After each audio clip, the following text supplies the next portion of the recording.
Welcome. You're listening to a Trauma Survivor Thrivers podcast on Mental Health News Radio Network.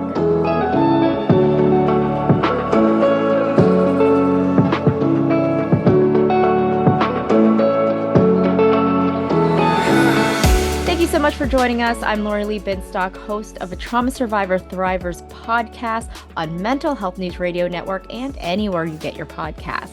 Today, I'm honored to be speaking with someone whose story is both devastating and profoundly inspiring. From the shadows of a fractured childhood marked by violence, sexual abuse, and heartbreaking loss, Amanda Carrasco has emerged with a voice that is both unflinching and full of hope. Her memoir, Becoming the Brave One, out now, is a raw and courageous account of her journey through unimaginable pain toward healing, justice, and self-empowerment. Amanda not only shares her survival, but also how restorative justice became her path to freedom and peace. Thank you so much, Amanda, for joining me today. Oh, thank you so much for having me. Did I get your last name correct? Yes, yes, I yes, yes. did. You're good. Okay. You're good. I mean, if you want to be fancy and can roll the R's, it's Carrasco, but most people can't do that, so it's totally fine. Carrasco. I'll see if I Yeah, could there do it it at the is. end. Maybe I will. Maybe I will. There it is. We'll see. Well, I thank love you it. so much. I am so honored to have you on today. No, it's a pleasure to be here. Well, your story begins with trauma that most people would find unimaginable. Surviving the murder of your sister and her twin sons while kind of carrying the weight of this abuse and loss that you've already dealt with in childhood. For those who don't already know your story yet, could you kind of take us back to that time and share what you remember about your journey of survival? Yeah, I mean, I remember obviously being a kid and I used to play Barbies a lot. I used to get lost in that world because I could make my own world and I had control there and so I played Barbies for hours. That was my thing growing up until my probably my early teens. I probably played Barbies later than most people do. But it was a safe space for me, like it was somewhere that I could get lost and not be in what was my own reality because I grew up in a very dysfunctional family to say the least, and yeah, I was sexually assaulted by two family members actually. One was sort of ongoing over a decade, and and then later on was sexually assaulted by a boyfriend and a guy that I was babysitting for. And so that's kind of a lot in of itself. My parents divorced, there was fighting, it wasn't a safe space for me growing up. Yeah, it's hard to kind of encapsulate all of it. Like it was really bad. Let me say that. Like it Wow. was, it was not good. And so, in amongst all of that, there was this beautiful woman named Susan who found me and adopted me. We ended up in the same Mhm. Christian school, and she was 8 years older than me. And from the day that she met me, I was just hers. And so she actually brought me home to her mom and said, hey, this is my new friend. And her mom was quite surprised because she was expecting a friend to come home that was her age. And here's this little 8-year-old girl. But like that's literally who she was. Like she saw people and she just loved on them.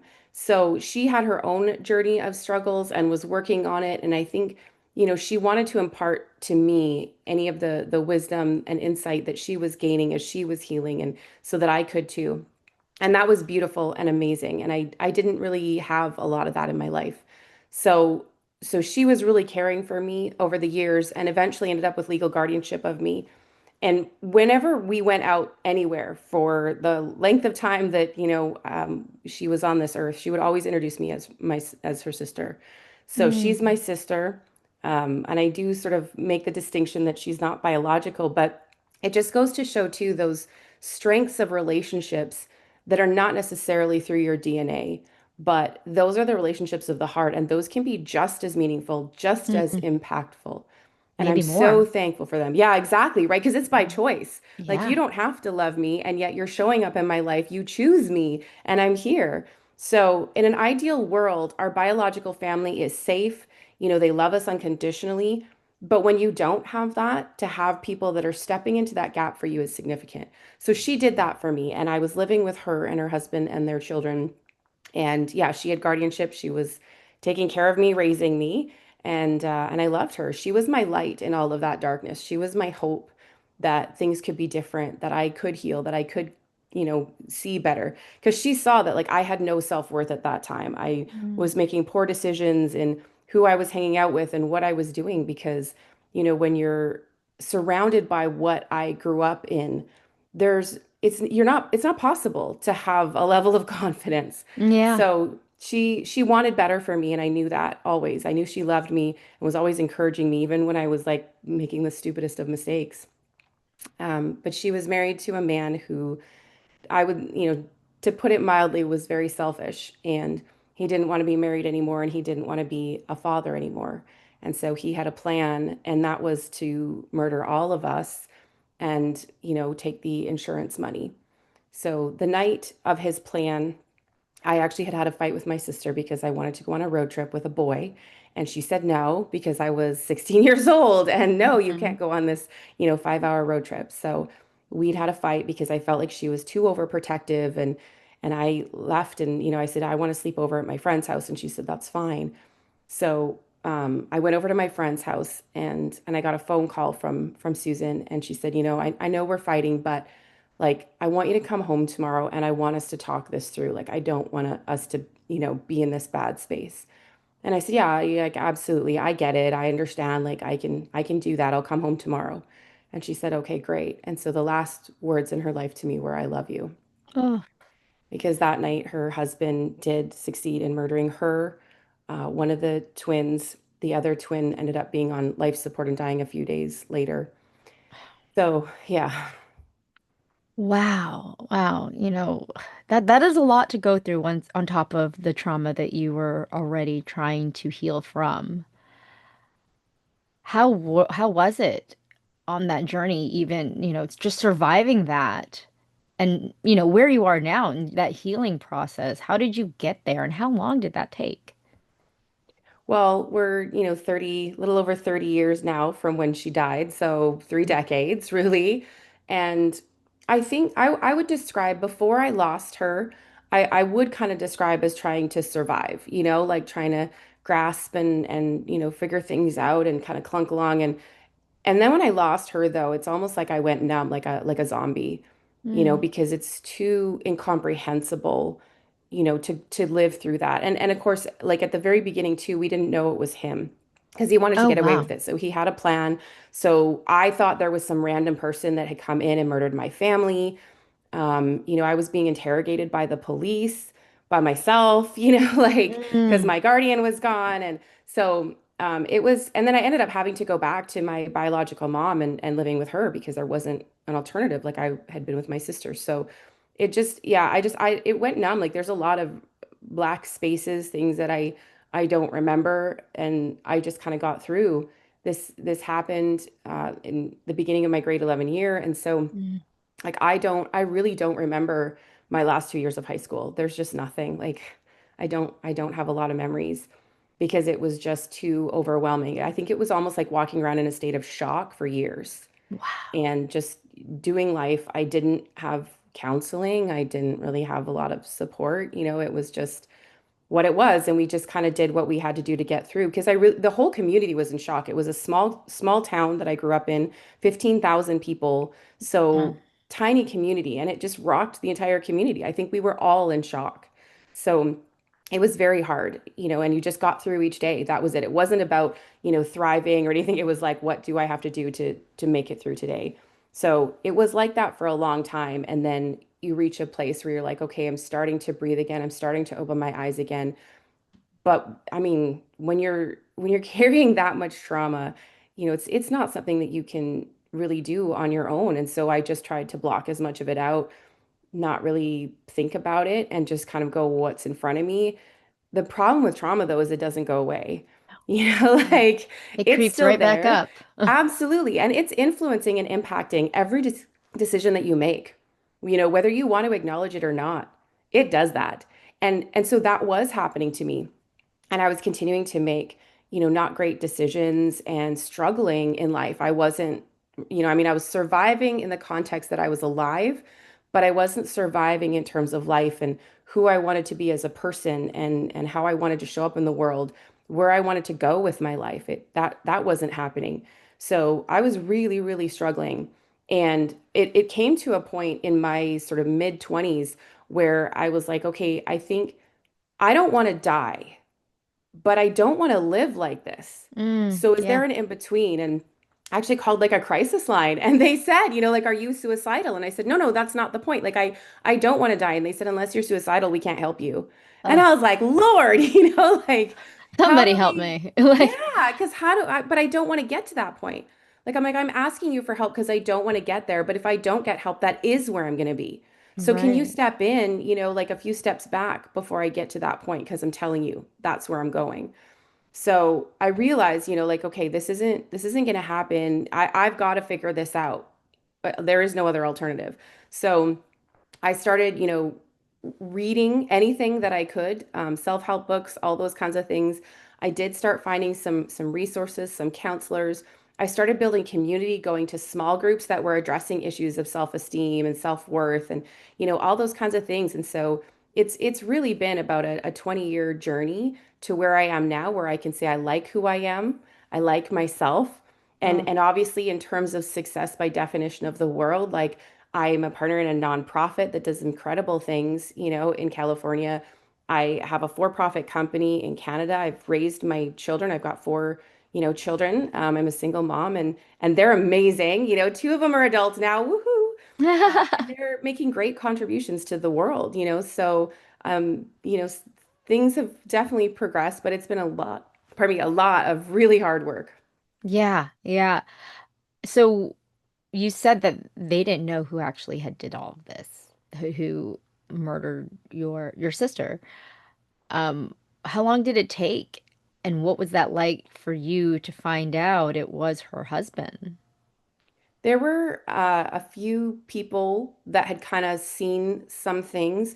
My sister sheltered me from a lot. So I did not have Mhm. any idea. A lot of our family didn't have any idea, because again, like, she sheltered a lot of us from some of the things that were warning signs and things that were happening. So there were a few people that kind of knew. There was actually a pastor of my church at that time. He was a former police officer and he didn't know my sister. I don't think he'd ever met, but he knew the situation and knew those things. And so it took several months. Again, it took several months for them to arrest him. And then the following year, they had something in Canada called a preliminary hearing, which, talks about what evidence can be admitted or not before the trial, and then you go to trial. So I had to testify at the preliminary hearing. I had to get pulled out of my grade 12 year to testify at the trial.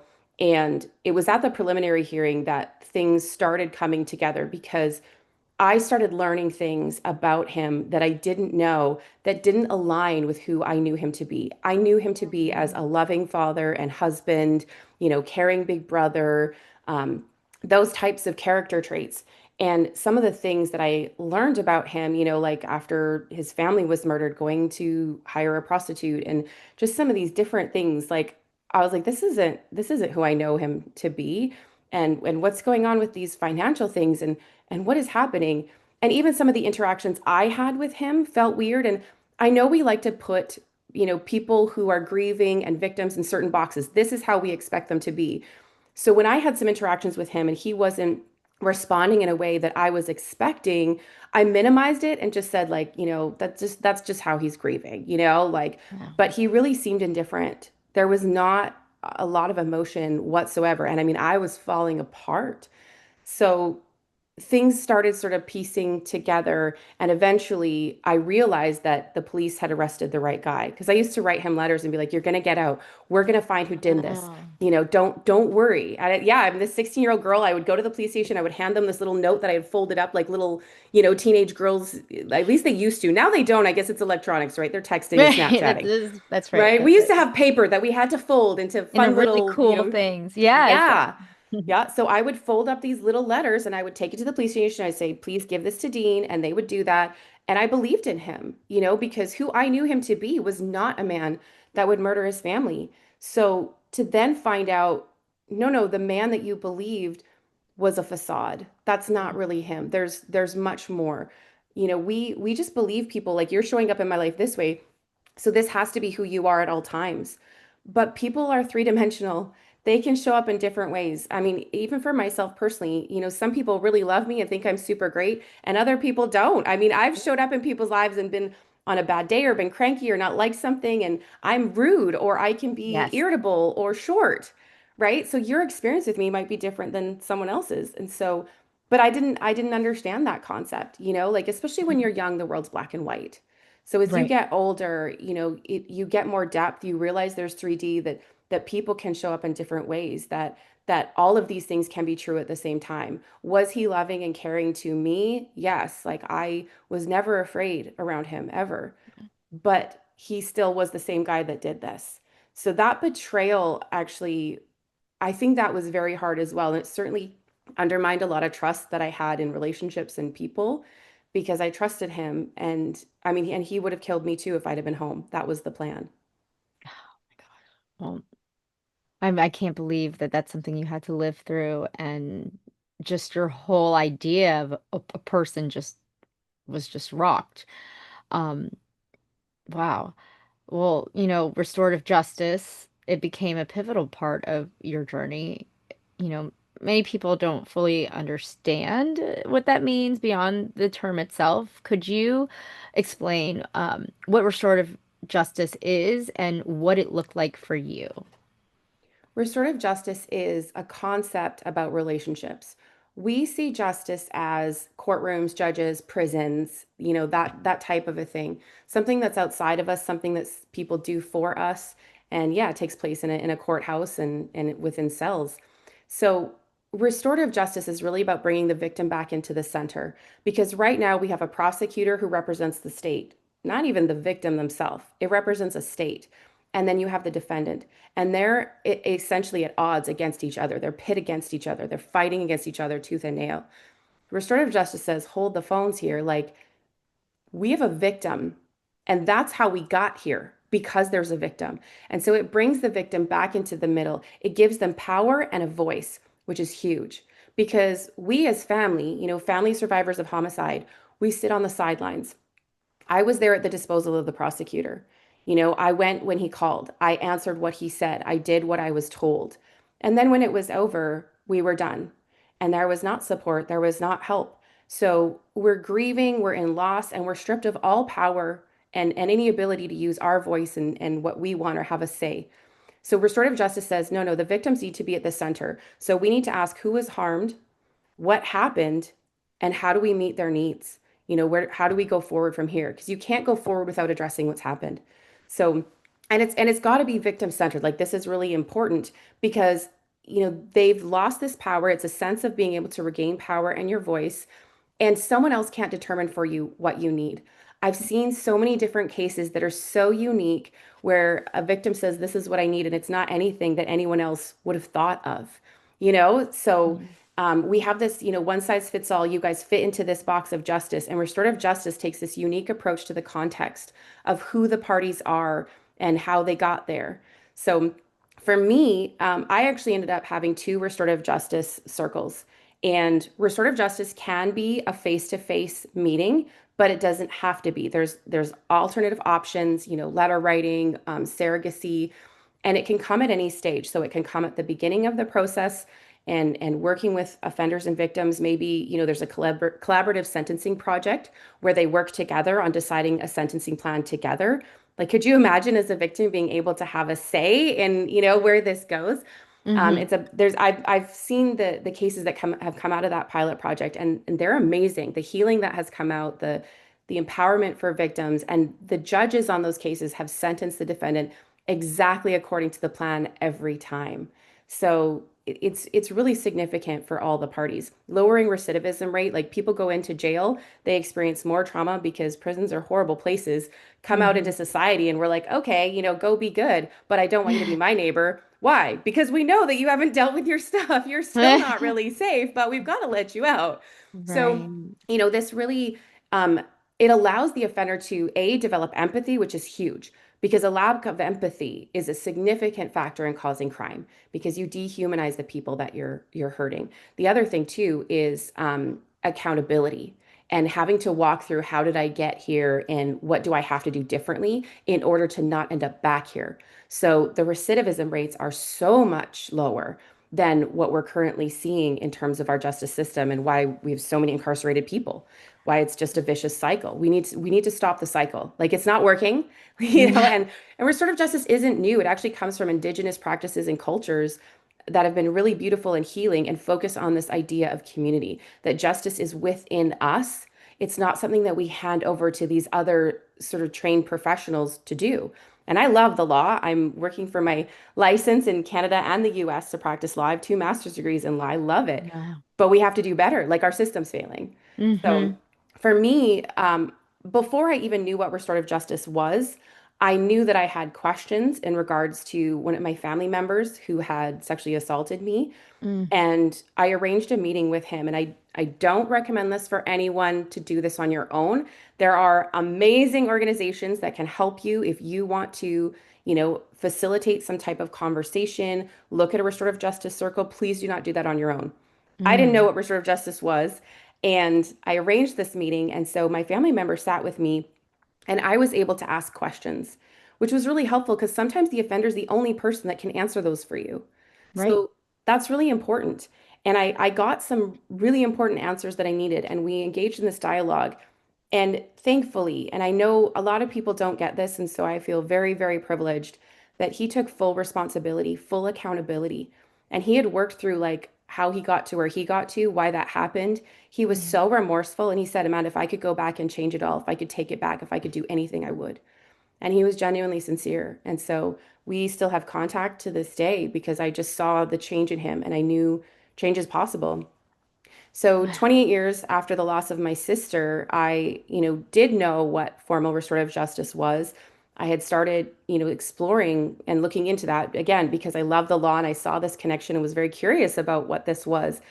And I took a course in restorative justice. And there was a guy in my class who was running a program in Soledad Prison in California. And it was COVID. So he said, do you want to Zoom in with us? And I Mm, said, sure. And so I met this incredible community of people. Some were incarcerated, some were out, who were really working on themselves, who were really developing empathy. That was the program was called Exercises in Empathy. And so, meeting people who had committed great harm, including murder, seeing their transformational process, seeing their accountability taking and ownership of what they did was really healing for me. It was very significant. So, they were like surrogates to me. And I, in turn, have ended up being like a surrogate to them, talking about my experience with losing my family to murder, talking about my experience of sexual assault and how that impacts my life. So it's been really beneficial both ways. And I spoke to my caseworker in terms of, the man who murdered my family. And she said, well, if you want to do that, with your offender, you can. And I was like, ha, thanks, no. So it took me about 2 years to finally say, you know what, I think I want to do this. Because in that case, I didn't have questions. It was different. Like a lot of victims, it's highly common that they have questions. I didn't really have questions for him. I knew why he did it. I knew he did it. I, knew the details of the case and things from, I mean, I testifying at trial, being a front row seat there. But the biggest thing for me was that I needed to tell him how much pain he'd caused me. That was a need that I had that I couldn't get any other way. I could write, I could, but to be able to sit and tell that man what he did to me, hmm that was significant. And I wanted that opportunity. So we arranged a meeting, and there were a lot of parameters around the meeting so that I felt safe because I was terrified of him. Terrified. This man wanted Yeah. to kill me. I'm gonna go sit in this room with him. Wow. What? Wow. Like that's not, it kind of defies our logic, right? You think like you want to be on the opposite side of the planet from him. And I did, like in all ways I did. But at the same time, the only way to address these things was, to sit with him. So, so I did. And I was able to tell him how much pain he left me with. And I saw the impact of my words on him, and that was helpful for me. We ended up talking for a total of 4 hours, Oh my with a goodness. yeah, with a break in the middle for the count. The time went by so fast. And I was so thankful for that opportunity because I had carried a lot of fear. And I also too, I don't want to minimize like how hard that was. That was the hardest thing I've ever done in my life. Like leading up to it, I was sick, like absolutely sick, and then being in the room, I was 16 years old again and afraid and had just lost my family. Like it puts you right back. So it took me 3 weeks to be able to sleep. I would only like pass out. Mhm. Like I would stay awake as long as I could, just like I did back then. That was my coping mechanism. Stay up, watching stuff, and Until just your pass body shut out. down. Yeah, exactly. Until it literally Wow. couldn't go anymore because I couldn't close my eyes because I just see his face. So it was definitely the hardest thing that I've done. But after, the trauma subsided and I could convince myself like you're safe, you're okay. You're not 16 anymore. This isn't where it was. You're okay. And once that Mhm. subsided, there was a greater peace. I wasn't afraid. I used to jump when something would fall in my house. My brain would be, he's here. He's come for you. Wow. Like it used to do that. And so to not have that anymore, it was absolutely worth that hard work to go and sit there because I had a greater sense of freedom that I could not have got any other way. So that's Wow. that's why oh, sorry. Wow, that's incredibly courageous, to sit face to face with this person who caused so much harm. You know, did you walk away surprised by anything after that 4 hour conversation? Yeah, I definitely did. It did go a little different than I thought. I thought he was going to minimize and excuse. He didn't take responsibility. He didn't go that far, which was, sad, but it wasn't something I expected. So I Mm, wasn't disappointed in that sense. I did expect him to do the minimizing, and that didn't happen, which was yeah. surprising to me. I think he also gave me something, like he gave me a memory back that I had lost. We were saying because he knew my sister, right? Like obviously we were family, we Right. talked, and I can't remember exactly, but we were talking about her, and he said, "Yeah, do you remember she never let us say no to the babies?" And all of a sudden, I was like, "Oh my God, I had forgotten that." And it's true. My sister wouldn't like if the kids were gonna do something, you couldn't say no. You had to say, "Please don't." No, no, just say, "Please don't. Please don't. Please don't." And it drove everyone nuts because it was like, "This Yeah. is ridiculous. Just say no." But that was her thing. And he gave me that memory back. And so I was surprised at that, and how good that felt. And it's weird because it's this horrible situation and I hate you for all intents and purposes. You know what I mean? Like you caused this harm. But that's Hmm. right, we were a family. We did have those memories. And so I was thankful for that as well, to remember things that I had lost. Yeah. I don't know if you know, I'm a childhood sexual abuse survivor myself. I was abused by my father. Um, and I held a lot of anger for a very, very, very long time, for 30 years. Um, and you've said um before that anger became like a cage that kept you trapped. And oh, that spoke to me. It was just such a powerful metaphor. How did you begin to recognize that you wanted something different, that you wanted freedom from this feeling that was consuming? I think I wouldn't have described myself as an angry person back then per se, because obviously I wasn't angry all the time. And if you say, oh, they're an angry person, you just feel like they walk around angry all day. And that's not necessarily the case. But I knew that I carried the anger. Hmm. And it would come out. It would come out on my kids. It would come out in my husband at the Yes. time. It would come out in those relationships. And Right. again, that's the thing. You think you can box it. You think you got this all under control Yeah, and all it that kind of just stuff. creeps up. It does because something will, like, we use that sort of buzzword of triggers, but there will be triggers. And whether it unleashes like a memory that you had locked away or these emotions that you're trying to keep at bay because you haven't really fully dealt with these things, it will come out. And so these Mhm. things were coming out. And that's where I was like, I don't want to be this person. I don't want to be responding this way. And one of the things that I think is really important is that we understand that emotions are healthy. We should have them. That includes anger. Yeah. Anger is not Hmm. an unhealthy emotion, but what we do with it, how we treat it, that's really the pivotal point. And so I needed to deal with my stuff. And so I still get angry. I definitely get angry, and certainly at him, right? On some of Mhm. our anniversaries or different things, like I wish I had a normal life, quote unquote normal. Like I don't want to do podcasts. I don't want to have written a book, but here we are. Like I can't go back. He did what he did. But I do still sometimes get angry. Like I would rather not be here. I'd rather have my sister, Mm. and talk to her about all the life things and have had her support and encouragement through those years. And that was something I said to him, like I said, you knew how awful my life was and you took her and she was my light. You took her. Like you left me. How could you do that to me? And so that was really important. But so all of that anger and going through that process with him, I think that I left some of that in that prison with him.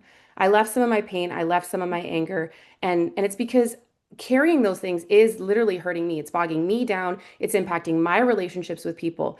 It wasn't affecting him at all. And I do have a right to be angry. These things Mhm. happened. They were wrong. And that's something I also think is very important for victims. We try to kind of be like, just forgive and forget, forgive and move on. Why can't you? No, no, like this bleep happened. It was horrific and awful. So let's start by acknowledging the stuff that happened, which Yeah. is part of writing my book. I'm going to acknowledge this stuff happened, but I'm not going to allow it to be held over me anymore. I'm not going to allow it to influence and dictate my decisions. I acknowledge it. You're there, but I'm not going to live there anymore. That's not me. You're not going to define me. I'm going to define me. Just me. What I want to Mhm. be, who I want to be, that's how I'm going to move forward. Yes, that and I do want to just accentuate that point of, the trauma will creep up and it will come out on the people you love the most. Hmm. There's a quote that I saw. It's like this this person may not have cut you, but you're bleeding all over them, right? It's like, Oh, yeah. because I feel like that's what it was for me and my family for until I acknowledged it and went to treatment for it. And it was Hmm. really hard. And the thing is, like, you're still thinking everyone's doing something to you when Hmm. it's you're just being triggered and taking it out on them, right? And that was a really, really hard thing for me to handle. And to recognize. And then once I went through all of this treatment and healing, it was like, that was me. And I'm Hmm. seeing that it's like being passed down. Like I would see my daughter have these like outbursts. Obviously, we're working on it now. I mean, she was 4 or 5 when I went into treatment, but I still had those moments before, when she was younger, and I was seeing them at 5 and 6 and 7, and it was like I really we need to really work on how to manage these emotions. Like you said, find an outlet, find how what we do with that anger is what matters. Because it is an emotion that we should not be afraid of, but Hmm. kind of face. Um, you wrote in your book, I did not choose restorative justice in the past tense. I choose it every day. So, what does that look like? Choosing restorative justice daily. What does that look like on a daily basis? It looks like my relationships, and like you just talked about, like those relationships that are closest to you. Certainly my kids, first and foremost, and learning to walk with them. They were my first guinea pigs when I Hmm. first started learning about restorative justice. Yes. So I love how you're talking about like you went, got therapy, and got these tools and things, and then you're incorporating them in your family. And that's what we do, right? So I was learning and learning. And so I started with my kids and I was like, okay, kids, circle up, and they'd be like, what the heck? So we would circle and I would use it for conflict, resolution in our family and be like, okay, instead of just sending you on a timeout, we're going to sit together and we're going to talk about this. How did we get here? Which also like I needed, a little bit more understanding of like children's brains and, when you'd be like, why? They literally sometimes don't know. And I'd be like, but Right. why? But why? There's some logical reason to this. And they're like, I don't know. So, I mean, hits and misses, right? Hits and misses. Right, But right. so they've grown up with the circle process because this is what I was learning and I tested it on them and we still do that, and talk about okay, taking responsibility. And I one of the things that I did do with my kids always growing up was I said, call me on my stuff. That's not Yeah. easy though. Like that's very hard and I'm, strong-willed person and I need you guys to do that because I grew up being told children should be seen and not heard. You didn't Yes. question authority. you did not question those over you, like it was Mr. and Mrs. and what they said went. And that's so horrible. It is. Yes. Like your title doesn't give you privilege, your age doesn't give you privilege, per se, right? Like so that's really important. And I didn't want my kids raised that way. The hard part though is then they call me on my stuff, and Yeah. they're like, Yeah. Mom, actually, like you were, overly harsh here, or hey, and especially because I grew up in a home with yelling, so that was a big thing, Yes. Yes. and the kids would be like, Mom, you're yelling. And Hmm. and then Hmm. I'm in the moment Hmm. and I'm like, damn it, I know, but I'm so Yes. mad and I just want to yell. Like, what's the alternative? How do you not yell? And I'd be like, Kate. And they were really good because obviously it was a huge process for me to learn and adjust. It doesn't happen overnight. And so then I would take a moment, go away, come back and be like, you're right. I should not have raised my voice. That was super wrong. And like, I'm really sorry. Can we still talk about the underlying issues? But I handled that really poorly. And Yes. so, restorative justice is really about bringing us back together in relationship. We were built for community, whether it's, your immediate family, which obviously is really important, but even then extending, like to your neighbors and to those around you in your communities, your workplaces, all those kinds of things. So it's just about how we are in relationship. And there's an indigenous concept about, being in right relationship and in a good place. And so I'm trying the best within my abilities to be in a good place. And I will say that part of that can also be having boundaries on unhealthy people and relationships. So being in good place doesn't mean that like you talk to everybody all the time and you're a doormat. You still need to be first and foremost in a good relationship with yourself. And Hmm. that means that if people will not respect your boundaries, then you have to enforce them. And there are family members that I don't have contact with. I don't see that changing. But again, I've had amazing people that have stepped into those gaps and they are my family, whether we're biological or not. And I'm so appreciative of that because we need relationships. We cannot make this life on our own. So justice is about us all together and what that looks like for you. Wow. That whole answer just made me flash back to when I first got out of treatment and I saw my daughter yelling at my son and I was like, "Can you please not yell at him? Like we don't need to be yelling don't yell at your brother." And I remember her specifically saying, "You yell at us all the time, and this is what you're teaching us." And it was like, Yeah. like, okay, I need to Yeah. like lock it up, and she is not wrong. She is Right. so right here, and I need to, and that was like, okay, things are need to start really changing, and like that's when I re realized like I need like constant help in like learning all the tools, and that's kind of how the podcast started, was just learning like getting it's interesting seeing the tools all of my guests have to help them get through each day, and it's obviously it's helped me significantly. So for survivors listening right now who may feel broken and silenced and you know they've experienced the trauma, what would you want them to know? Well, I'm going to just piggyback on what you just said in terms of like building your own toolkit. Your toolkit looks different than mine, like because we're all different and some things are going to work for you that aren't going to work for me. And it's part of why I published the book because I know there's things that I've learned that are in my toolkit that are going to help other people. And I know that because my toolkit is full of things I learned from other people, like Right, so we're just exactly. sharing each other's tools to help us build and grow and be better. I want to be better tomorrow than I was today. So your toolkit doesn't look like anybody else's. Your experiences were not like anybody else's. But we have shared pains, in similar types of contexts and we have shared characteristics and personality types and different things. So learning from each other is really important. Certainly a significant piece of my toolkit was going to therapy as well. And especially too, like There are different therapists, and some are good and some are bad. You take any people group, Facts. there's good ones and there's bad ones. So Hmm. don't, I know some people go to therapy, they try one therapist and you're like, this is out for me. And it's like, Right. wait, come Yes. on now. It's like trying one hamburger and going, this is terrible. Hamburgers are all bad. No, do you Exactly. know how many hamburgers exist? Like, come on now. So, finding the right therapist and the right type of therapy, because I did have therapy, as an adult for several years in different ways. And some of that was really helpful on certain aspects.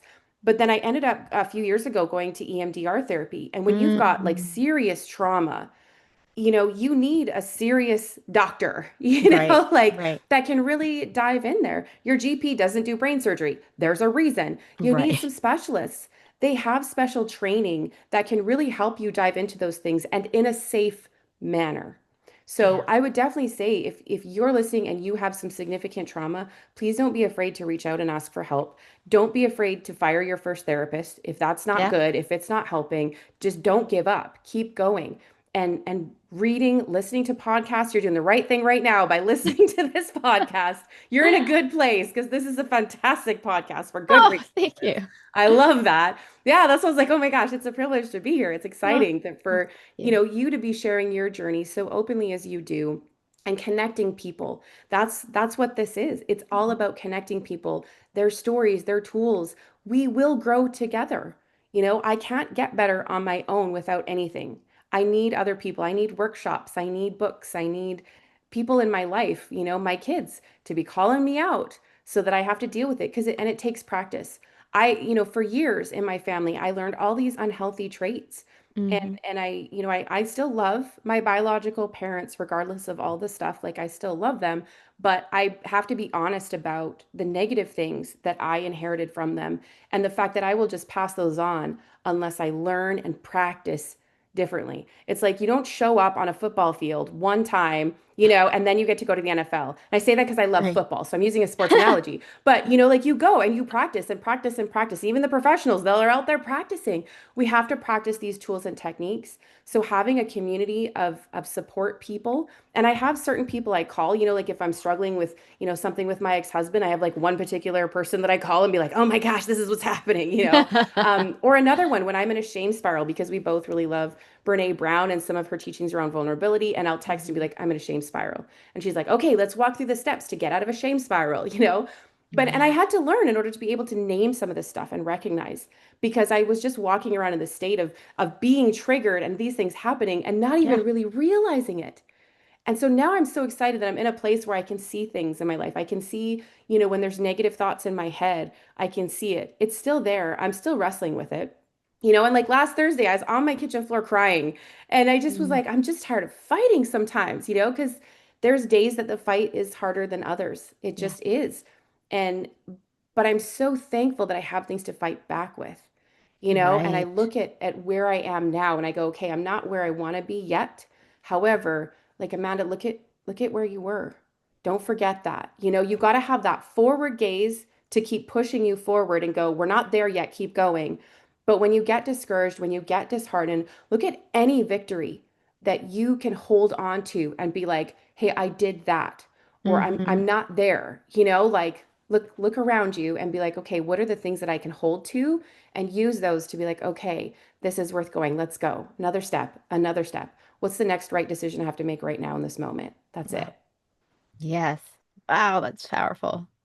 Wow. Well, thank you. Is there anything you'd like to add? I think the biggest message that I honestly really give to people is like don't give up. There's Hmm. so many times that I wanted to give up and that can look, different ways, right? Like but just don't. Like this world needs you.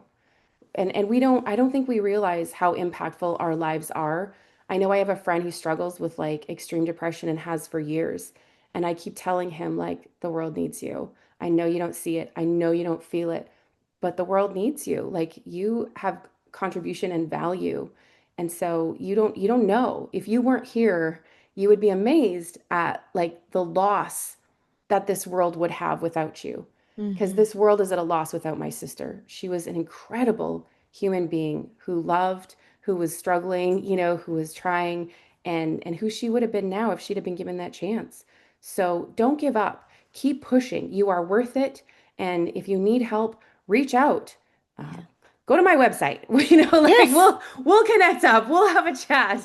I'm super open. If you have questions about restorative justice, like connect with people, whoever it is. And I've done that too. Like I actually have reached out to people, random people too, and I just said, hey, can you answer this question? Someone who's, on TV or has podcast, written a book, even my first editor for my book, I reached out to David Chilton, who wrote a book, and I just said, hey, do you know an editor? And he like called me and was like, oh yeah, we had this conversation. And I was like, oh my God, the wealthy barber is calling me. It was like the coolest thing ever. And sometimes people won't answer you, and that's fine. Don't worry about them. Just keep going. That's Right? Like right. you don't stop. So don't quit. Don't give up. Whatever it is, whatever that looks like in your life, just be brave. Show up and be brave. Whatever bravery looks like for you today, you can do that one step at a time. Wow. Beautiful. Amanda, thank you so much for your honesty, your vulnerability, and your incredible courage. I'm very grateful. Um, Thank you.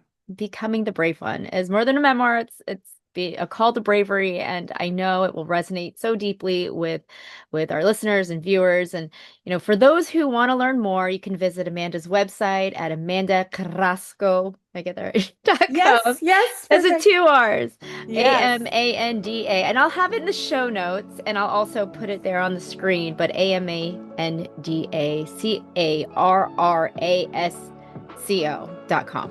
But you can find that written in the show notes and at the bottom of your screen. And you can find her memoir there. Becoming the Brave One is out now and, wherever books are sold.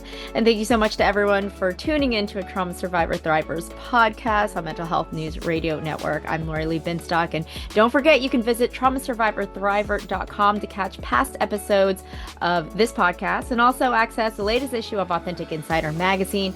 In August's issue, you'll even find a powerful piece from today's guest, Amanda Carrasco. So until then, remember, you are not alone and you are not what happened to you. And yes, you can ride the waves and thrive. Thank you, everyone. Take care.